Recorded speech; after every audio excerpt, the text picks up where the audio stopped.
Chapter 2, Mishnah 2. The following Mishnah discusses a number of cases in which a person uses money designated for some other purpose to fulfill his shekel obligation. The first two cases involve me'ilah, the prohibition to use consecrated property for one's personal benefit or any other secular use.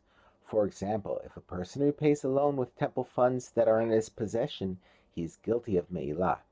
The Mishnah discusses the laws of me'ilah as it relates to Shekalim. We now turn to the words of the Mishnah. If someone gives his shekel to his friend to act as his agent to contribute it to the temple for him, and the agent went and contributed it for himself instead, if at the time he contributed this shekel, the terumah had already been withdrawn from the temple chamber, so that the friend's shekel was already considered temple property, the agent has committed me'ilah by using consecrated property, his friend's shekel, for his own benefit. If, however, the terumah had not yet been withdrawn when the agent contributed the friend's shekel for himself, then the agent has not committed me'ilah, since the shekel was not yet considered temple property. He is merely required to repay his friend for the shekel he took.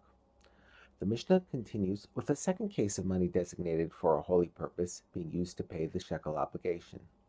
One who contributes his shekel from temple funds, that is, he forgot that he had previously consecrated this coin to the fund for the upkeep of the temple, and used it to pay his shekel obligation.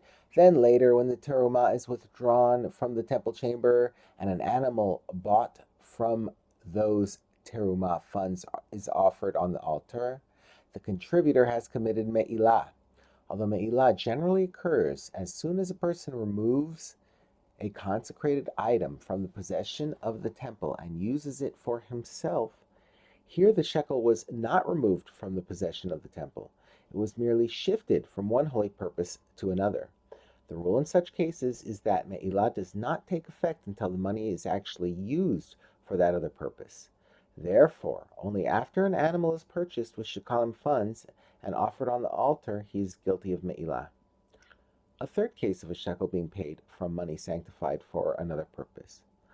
If one paid his shekel with Ma'aser Sheni funds or with Shemitah funds and then realized his mistake, he must eat food of a corresponding value to them. He does this by taking a shekel of unconsecrated money and declaring, "Let the Ma'aser Sheni funds or the Shemitah funds, whichever they may be right now, be redeemed onto this money." This removes the Ma'aser Sheni or Shemitah sanctity from the money he gave for Shekalim and transfers it to the new money. He then uses the new money to buy food, which he treats with the sanctity of Ma'aser Sheni or Shemitah produce.